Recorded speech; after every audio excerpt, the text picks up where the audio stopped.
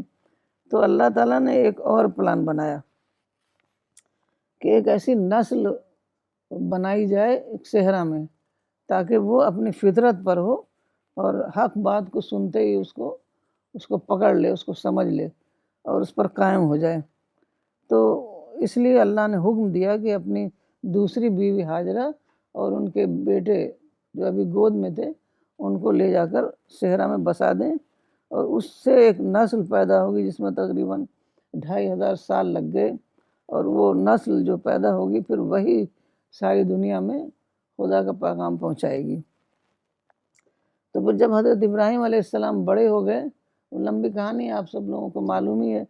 تو پھر اس کے بعد حضرت ابراہیم بار بار جایا کرتے تھے دیکھنے کے لیے کہ وہاں سب ٹھیک چل رہا ہے. تو وہاں پھر جب حضرت اسماعیل بڑے ہو گئے تو حضرت ابراہیم نے بنایا کعبہ اور حج کے رائٹس اسٹیبلش کیے، اور حج ایک عالمی جو ہے میٹنگ پلیس ہو گیا. حج ایک ایسی عبادت ہے جس میں ساری دنیا سے لوگ جاتے ہیں. اگر ہم اس کی اہمیت کو سمجھ لیں، وہ لوگوں نے حج کو صرف ایک ریچول سمجھ رکھا ہے. اگر اس کی اہمیت کو ہم سمجھ لیں تو حج کے موقع کو استعمال کر کے ہم دعویٰ پلاننگ، گلوبل دعویٰ پلاننگ کر سکتے ہیں. تو یہ ہمارے لیے جو ہے اس کو بہت زیادہ سمجھنا ہے، اور تمام پیغمبروں سے ہمیں سبق لینا ہے. ان کا نمونہ ہمارے لیے ہم اس نمونہ ہمارے لیے ایسے ہی اپلیکیبل ہے جیسے حضرت محمد صلی اللہ علیہ وسلم کا نمونہ. کیونکہ جو بھی پیغمبر کا ذکر قرآن میں آیا ہے تو وہ سب ہمارے لیے اسی طریقے سے اپلیکیبل ہے جیسے حضرت محمد صلی اللہ علیہ وسلم کا. تو ہمیں ٹریول کو بہت خاص امپورٹنس دینی ہے، کیونکہ جب ہم گھر میں بیٹھے رہیں گے تو کتنا مدعو ہمارے پاس آئے گا، چند ہی لوگوں سے ملاقات ہوگی. لیکن جب ہم باہر نکلیں گے تو اب دیکھیے حضرت ابراہیم علیہ السلام نے اس وقت کی پوری آباد دنیا، میسوپوٹامیہ ہی میں بڑے بڑے شہر تھے، وہیں پر لوگ رہتے تھے، وہیں ایگریکلچر تھا، تو وہاں پر انہوں نے اللہ کا پیغام پہنچا دیا. اب کچھ لوگوں نے مانا، کچھ لوگوں نے نہیں مانا، وہ الگ بات ہے، لیکن ہمارا کام ہے خدا کا پیغام لوگوں تک پہنچانا. Similarly, if we look into the life of Prophet Moses, we find that his life was also significant with travels. He led the children of Israel. He was born in Egypt and he spent 30 years before he left to Midian. And then again from there he came back to Egypt, he went to Mount Sinai. So there are many travel instances from his life. تو تھوڑا ان کی زندگی سے بھی ہم سب کو بتائیں. حضرت موسیٰ علیہ السلام ایک ایسے پیغمبر ہیں کہ پیدا ہوتے ہی انہیں ایک مسافر کی زندگی گزارنی پڑی، کیونکہ فرعون بہت ہی ایک جابر بادشاہ تھا اور تمام میل چلڈرن کو مروا دیتا تھا. تو اللہ تعالیٰ نے حکم دیا کہ ان کو ایک باسکٹ میں رکھ کے دریائے نیل میں ڈال دیں.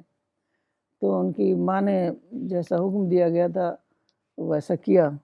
تو پھر فرعون کی بیوی، کیونکہ اس زمانے میں سارے جو محل ہوتے تھے وہ دریا کے کنارے ہی ہوتے تھے، فرعون کی بیوی نے ان بچے کو دیکھا تو بچہ بہت امپریسو، بہت ہی خوبصورت لگا، تو اس کے بچہ نہیں تھا تو اس نے اڈاپٹ کر لیا.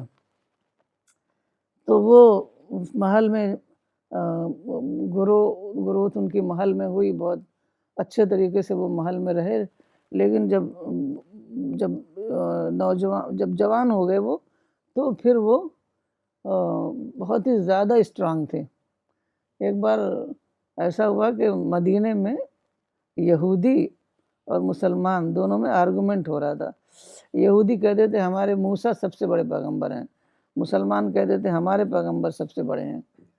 تو حضرت محمد صلی اللہ علیہ وسلم نے کہا کہ کسی کو بھی کم مت سمجھو، کیونکہ جب قیامت میں جب سور پھونکی جائے گی اور جب پہلی سور میں سب بے ہوش ہو جائیں گے، دوسری سور پھونکی جائے گی، سب لوگ اٹھیں گے، تو سارے جو پیغمبر ہوں گے وہ سب خدا کے عرش کی طرف دوڑیں گے. تو جب میں پہنچوں گا تو موسیٰ جو ہیں وہ آلریڈی وہاں پہنچ چکے ہوں گے. تو اتنے اسٹرانگ تھے وہ. تو اسی لیے ان سے اللہ تعالیٰ نے بہت بڑا کام لیا کہ فرعون جیسا ڈکٹیٹر کو انہوں نے پیغام پہنچایا. تو پھر جب وہ ایسا ہوا کہ جب باہر ایک بار نکلے وہ، تو حضرت موسیٰ بنی اسرائیل کی قوم سے تھے، اور جو حضرت یوسف علیہ السلام کے زمانے میں مصر میں سیٹل ہو گئی تھی، اور یہ لوگ مصری تھے. فرعون کی قوم جو وہ لوکل ایجپشن تھے، جس کو سن آف دا سوائل کہتے ہیں. تو وہ اتفاق ایسا ہوا کہ ایک مصری اور ایک بنی اسرائیل کا آدمی لڑائی کر رہا تھا. تو حضرت موسیٰ چونکہ اتنے اسٹرانگ تھے، انہوں نے لڑائی کو روکنے کے لیے ایک گھونسا مار دیا، اب وہ مصری مر گیا. اب مصری تھا تو اور وہ شاید فرعون کے دربار سے تعلق رکھتا تھا. تو پھر وہاں بڑا ہنگامہ مچا. پھر خاموشی سے حضرت موسیٰ علیہ السلام اس ملک کو انہوں نے چھوڑ دیا اور میڈین چلے گئے. میڈین میں ایک پیغمبر شعیب تھے. تو حضرت شعیب کی بیٹیاں جو ہیں وہاں پر ایک ویل پر اپنی بکریاں وغیرہ چرانے آیا کرتی تھیں. ان کے کوئی بیٹا نہیں تھا, 2 بیٹیاں تھیں. اب یہاں پھر دیکھیے آپ کی بیٹی باہر جا رہی بکری چرانے کے لیے. تو اسلام میں دیکھیے سنجیدگی ہے, سنجیدگی سے اپنے مقصد کے لیے ہم باہر نکل سکتے ہیں. تو بیٹیاں باہر جاتی تھیں بکری چرانے, بکری کو پانی پلانے.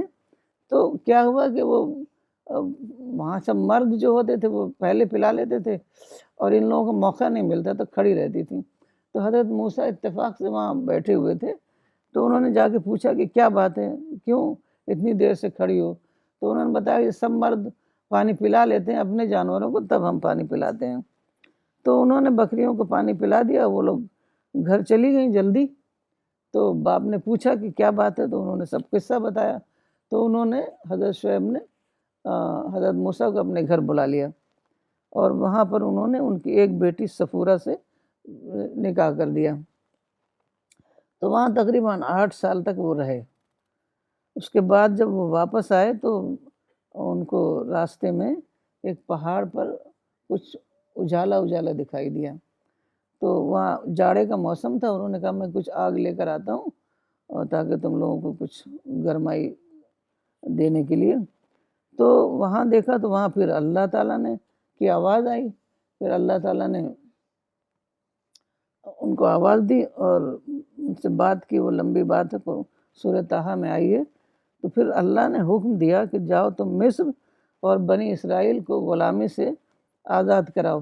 اب یہ بھی دیکھیے کہ اللہ تعالیٰ نے صرف حضرت موسیٰ علیہ السلام سے بات کی ہے, اور تو کتنے وہ اسٹرانگ تھے کہ وہ, کیونکہ عام آدمی اس کو سہن نہیں کر سکتا. تو وہ اللہ تعالیٰ نے 2 میریکل دیے. ایک تو ان کی جو راڈ تھی جس سے وہ بکری کے لیے پتیاں توڑا کرتے تھے, تو وہ جب زمین میں ڈالتے تھے تو وہ بن جاتا تھا اژدہا.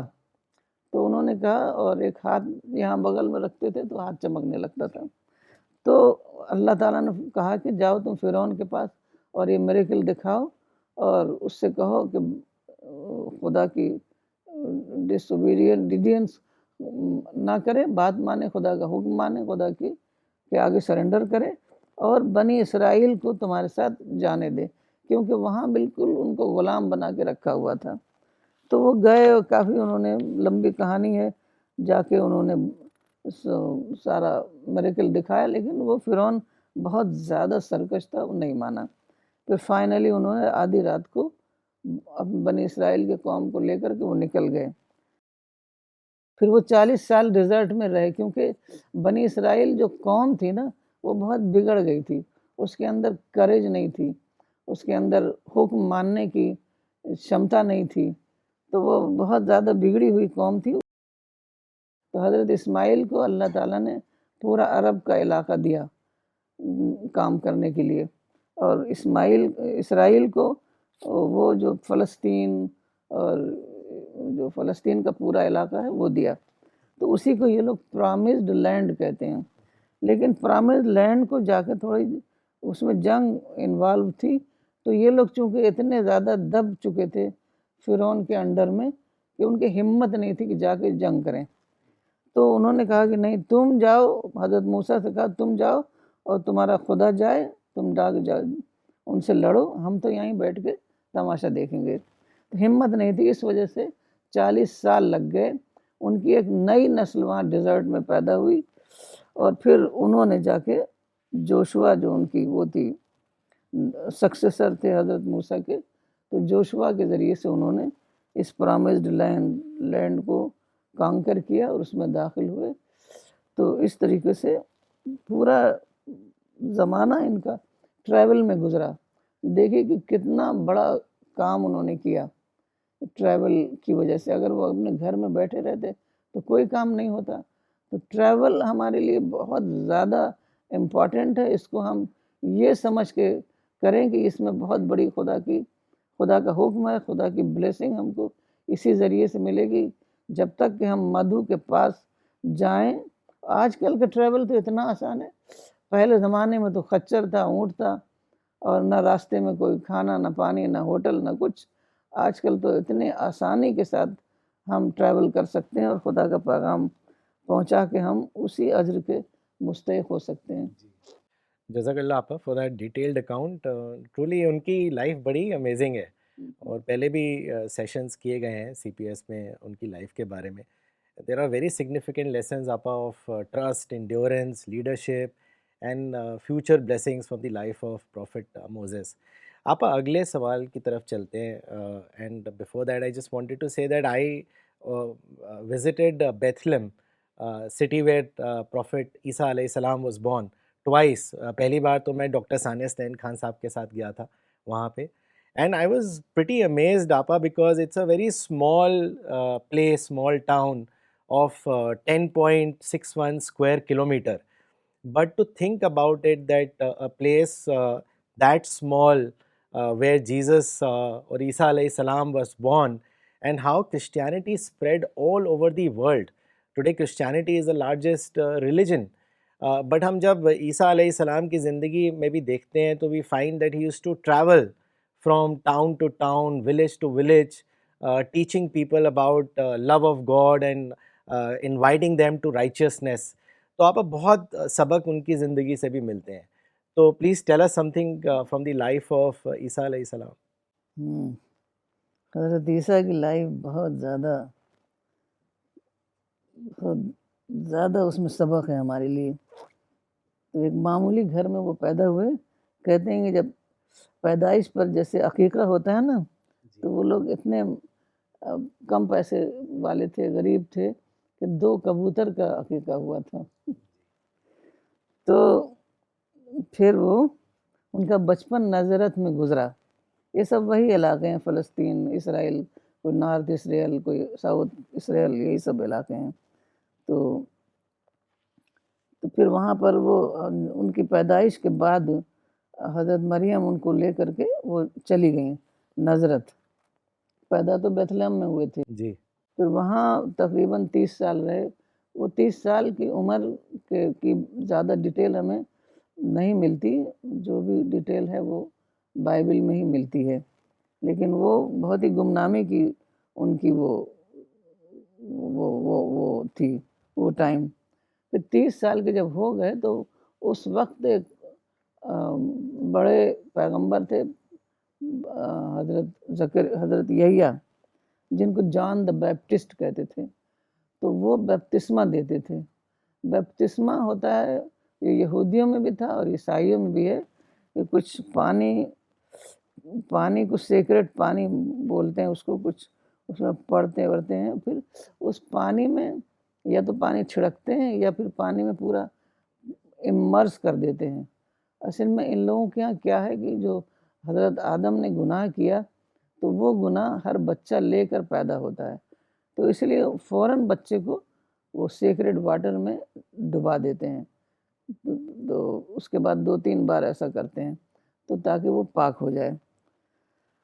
تو اس وقت جان دا بیپٹسٹ جو ہے وہ دیتے تھے بیپتسمہ یا بیپٹزم جس کو کہتے ہیں. تو اس طریقے سے ان کا ماننا تھا کہ یہ ایک قسم کا اسپریچول ری برتھ ہے.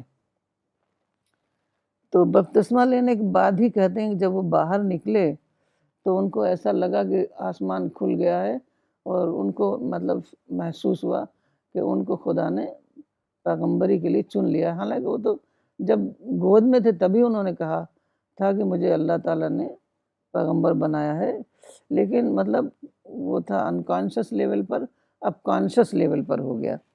تو اس کے بعد آپ نے 40 دن جنگل میں گزارے، کیونکہ میچیورٹی کے لیے بہت ضروری ہوتا ہے طرح طرح کے تجربات ہوں. آپ نے دیکھا ہوگا کہ بہت سارے جو پیغمبر ہیں، تقریباً سبھی پیغمبروں نے بکریاں چرائی ہیں. تو بکریاں چرانے کا مطلب کیا ہے؟ نیچر میں جانا. نیچر میں خدا کی تمام سائنس جو ہیں وہ نظر آتی ہیں. یہ آسمان نظر آ رہا ہے، پہاڑ نظر آ رہا ہے، پیڑ نظر آ رہے ہیں. تو وہ ساری چیزیں نظر آتی ہیں. اس سے طرح طرح کے، اگر آدمی تھنکنگ پرسن ہو تو اس کو اس میں معرفت کے سبق ملتے ہیں. تو مولانا کہتے تھے کہ میں نے بھی بکریاں چرائی ہیں. تو وہ ہمارے یہاں دادی بکریاں پالے تھیں، تو ایک لڑکا تھا اس کو دیکھنے کے لیے، لیکن اس کے ساتھ وہ نکل جاتے تھے۔ تو یہ پیغمبرانہ سنت ہے، کیونکہ اس سے بہت کچھ لرننگ ہوتی ہے۔ تو آپ 40 دن کے بعد پھر آپ واپس آئے، اور جو گلیلی ایک بڑا جگہ تھی، تو وہاں پر جگہ جگہ مختلف ٹاؤنز میں جاتے تھے آپ، اور وہاں پر خدا کا پیغام پہنچاتے تھے۔ تو ایک کیپرنوم تھا، ایک کانا CAN، ایک نظرت تھا، تو وہ یہی کہتے تھے کہ دیکھو کنگڈم آف گاڈ آنے والی ہے اسلام کے مطابق۔ تو کنگڈم آف گاڈ وہی تھی جو رسول اللہ صلی اللہ علیہ وسلم آئے اور ساری دنیا میں خدا کا پیغام، مونوتھیزم کا پیغام پہنچا۔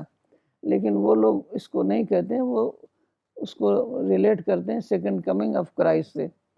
تو مطلب ان کا میسج یہی تھا کہ کنگڈم آف گاڈ آنے والی ہے، اور اس کے لیے تم اپنے آپ کو پیوریفائی کرو تاکہ تم اس میں حصے دار بنو۔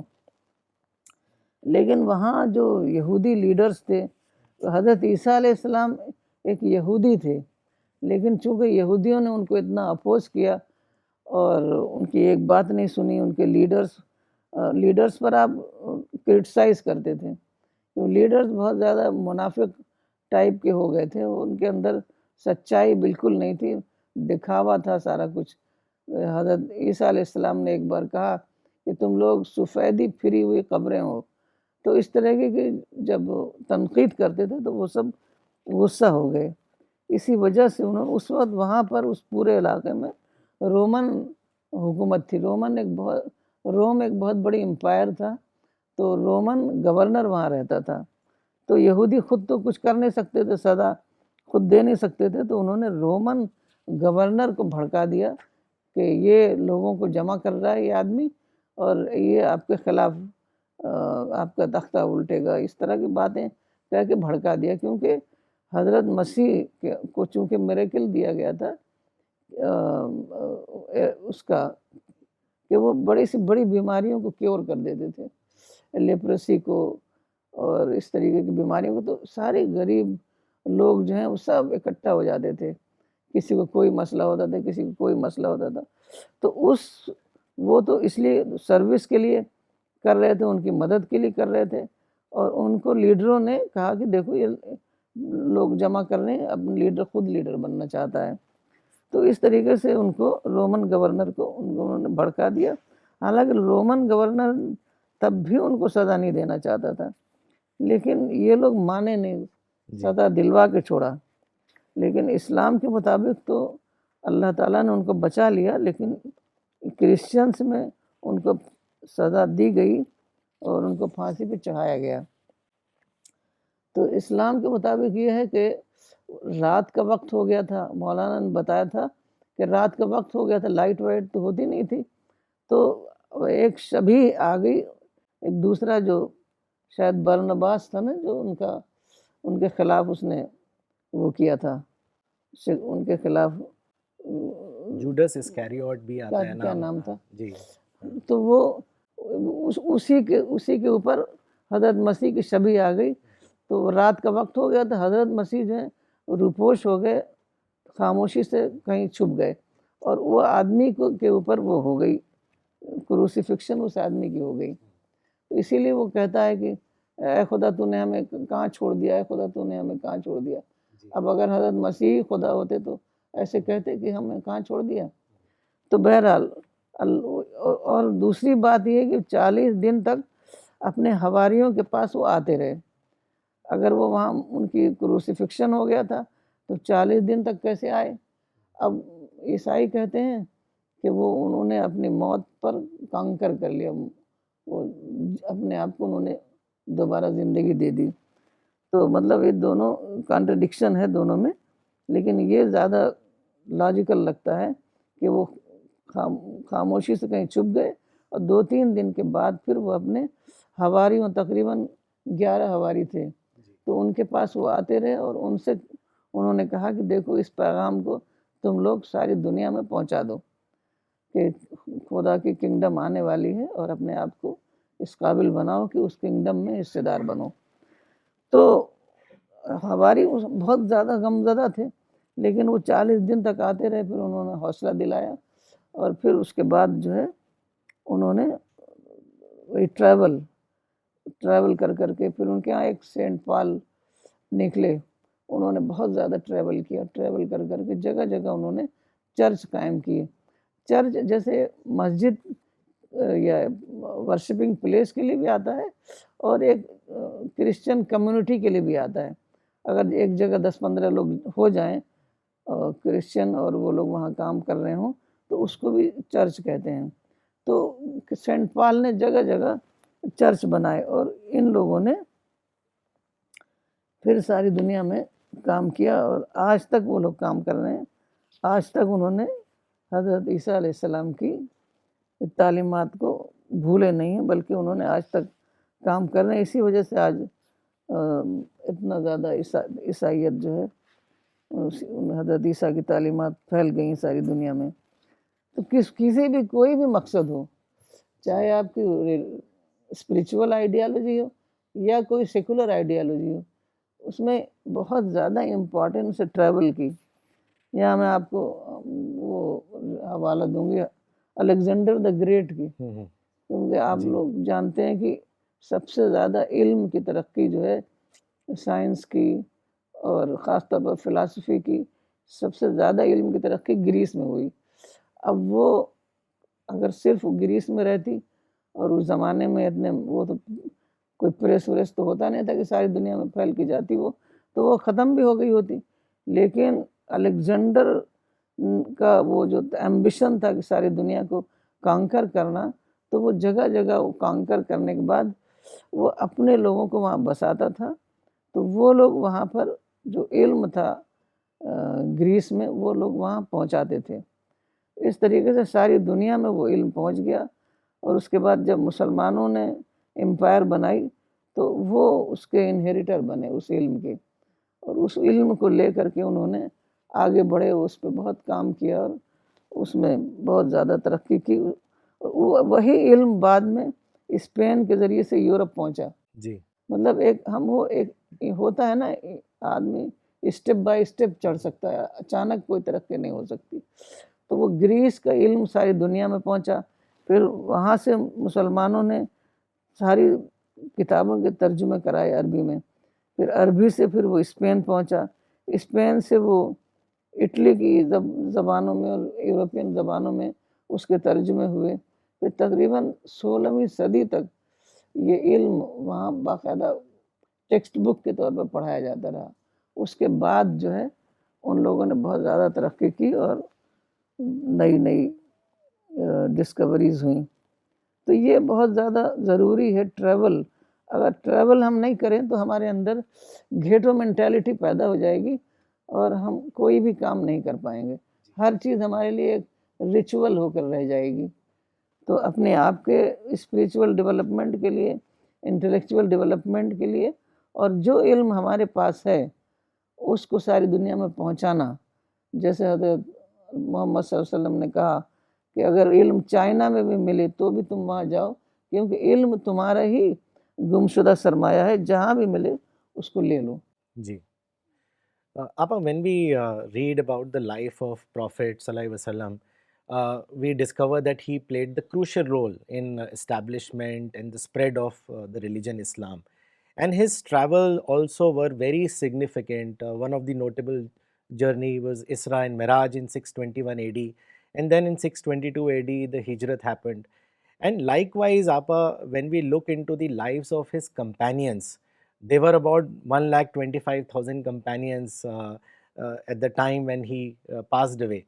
But we find very few graves in Mecca and Medina. We find graves outside Mecca and Medina, which means that they also traveled extensively. So Appa, would like you to tell us about from the life of Prophet and his companions on the importance of travel. رسول اللہ صلی اللہ علیہ وسلم نے تو سفر کم کیے، کیونکہ سب سے پہلے تو عرب میں ہی پہنچانا تھا، مکہ میں پہنچانا تھا، مکہ سے مدینہ پہنچانا تھا۔ لیکن آپ جہاں بھی دیکھتے تھے کہ مدعو ہے، جہاں بھی دیکھتے تھے کہ لوگ جمع ہیں، فوراً وہاں جاتے تھے اور اپنا پیغام پہنچاتے تھے۔ اب جب وہاں کعبہ میں لوگ جمع ہوتے تھے، کعبہ جاتے تھے، وہاں میلہ لگتا تھا، میلے میں جاتے تھے، اوقاز وغیرہ بازار ہوتے تھے، بازار میں جاتے تھے، جہاں بھی دیکھتے تھے کوئی آدمی کسی دوسرے قبیلے کا، کسی دوسرے ایریا سے آیا ہے تو فوراً اس کے پاس جاتے تھے اور اس کو پیغام پہنچاتے تھے۔ تو اس طریقے سے وہ پیغام پہنچتا رہا، لوگوں نے زیادہ تو مخالفت کی، لیکن جتنے بھی زیادہ سنجیدہ لوگ تھے انہوں نے آپ کی بات مانی اور آپ کے فالوورز بن گئے۔ تو اس کے بعد ایک ٹائم آ گیا کہ تمام لوگ مخالف ہو گئے، اب ایسا لگا کہ اب نئے لوگ نہیں مل رہے ہیں، اور جو ہے آپ کو قبیلے سے بھی نکال دیا گیا۔ تو اس زمانے میں دیکھیے کوئی بھی شخص قبیلے کی پروٹیکشن سے ہی رہ سکتا تھا، ورنہ تمام لوگ اس کے اوپر حاوی ہو جاتے، اس کو مار دیتے، کوئی اس کا وہ نہیں ہوتا، حامی و مددگار نہ ہوتا۔ تو اس لیے ایک قبیلے کا پروٹیکشن ضروری تھا، اس لیے آپ طائف گئے، لیکن طائف والوں نے بھی آپ کو بالکل مطلب ایک دم بات نہیں سنی، یہاں تک کہ ایک دم جو اسٹریٹ ارچنز ہوتے ہیں ان کو بھڑکا دیا کہ ان کے اوپر پتھر مارو۔ تو ایسی آپ کو اتنی سخت رسوائی، اتنی سخت تکلیف کبھی نہیں ہوئی۔ رسول اللہ صلی اللہ علیہ وسلم نے ایک بار حضرت عائشہ سے کہا کہ میرے لیے سب سے زیادہ سخت دن تھا طائف کا، کہ وہاں یہاں تک کہ پتھر مارتے رہے، آپ خون ہو رہے تھے، اور یہاں تک کہ اندھیرا ہو گیا تب جا کے بچے جو ہیں وہاں سے گئے۔ تو اس کے بعد بھی آپ نے ان کے لیے بد دعا نہیں کیا، اور یہ ہمارے لیے ایک چیز ہمارے لیے نمونہ ہے۔ آج ہم صرف کچھ ریچولز کو فالو کر رہے ہیں، جو اصل بڑی بڑی سنتیں ہیں پرافٹس کی، وہ ہم فالو نہیں کرتے، کہ اتنا سخت حالات میں بھی آپ دعا کرتے رہے۔ آپ دعا یہ کر رہے تھے کہ ان کی اگلی نسل خدا کی عبادت کرے گی، تو اس وجہ سے آپ نے ان کے لیے بد دعا نہیں دیا۔ تو آپ نے اس کے بعد کیا ہوا کہ جب وہاں طائف میں موقع نہیں ملا، کوئی ٹرائب تیار نہیں ہوا مدد کرنے کے لیے، تو پھر آپ نے گھر کے اندر رہے، کیونکہ جب تک ٹرائب کا پروٹیکشن نہ ہو باہر بھی نہیں نکل سکتے تھے، کیونکہ سب تو مخالف تھے۔ لوگ صرف آپ کے اوپر اٹیک کرنے سے ڈرتے تھے، صرف اس لیے کہ ان کا ٹرائب جو ہے بدلہ لے گا۔ تو اس لیے آپ وقتی طور پر آپ کو مطعم ابن عدی کا کہ بچے ان کے بہت سارے تھے، جوان بچے، تو انہوں نے وقتی طور پر پروٹیکشن فراہم کر دیا تھا، لیکن وہ وقتی تھا۔ تو پھر اللہ تعالیٰ نے جب دیکھا کہ یہاں پر اب مکے میں مزید کام کا موقع نہیں ہے، تو پھر آپ کو ہدایت ملی کہ اب مدینہ چلے جائیں۔ تو مدینہ میں بھی دیکھیے دو صحابہ کو آپ نے بھیجا، ایک عبداللہ ابن مکتوم تھے اور ایک کیا نام تھا یاد نہیں آ رہا ہے، تو ان کو بھیجا، وہاں انہوں نے خدا کا پیغام پہنچایا اور وہاں راہ ہموار کر دی۔ پھر جب آپ کو جب حکم ہوا جس دن، اس دن آپ نے وہاں پر مدینے کا خاموشی سے روانہ ہو گئے۔ تو پھر ایسا ہوا کہ وہ نہیں ہو رہا تھا وہاں پر مخالفت، اب یہ لوگ قریش جو تھے وہ باقاعدہ جنگ پر آ گئے، تو وہاں بھی کام ٹھیک سے نہیں ہو رہا تھا۔ تو آپ نے دشمن کی تمام شرطوں کو مان کر صلح کر لی، تمام شرطوں کو۔ آج مسلمان ایک شرط ماننے کو بھی تیار نہیں ہے، اور بس کہتے ہیں دوسرا ظالم ہے، دوسرا ظالم ہے۔ تو سب سے بڑے ظالم تو مسلمان ہیں، کیونکہ وہ پرافٹ کی سنت کو، اتنی بڑی بڑی سنت کو اگنور کر رہے ہیں، تو اسی لیے ان کو آج خدا کی مدد نہیں مل رہی ہے۔ آپ نے تمام شرطوں کو مان کر صلح کی، اور اس کے بعد امن قائم ہو گیا، اور سارے راستے ہموار ہو گئے، اور آسانی سے لوگوں کے میل جول ہو گیا، اور اچانک 10,000 لوگ جو ہیں آپ کے فالوورز بن گئے، اور مکہ صلح سے فتح ہوا، جنگ سے نہیں فتح ہوا۔ جنگ تو آج امریکہ روس بھی کچھ نہیں کر پا رہا ہے جنگ سے۔ مسلمانوں کو بار بار یہ بات مولانا نے لکھی ہے کہ دیکھنا چاہیے کہ قرآن کیا کہتا ہے، پیغمبر کیا کہتے ہیں، پیغمبروں کا کیا اسوہ ہے، تبھی ان کو خدا کی مدد ملے گی۔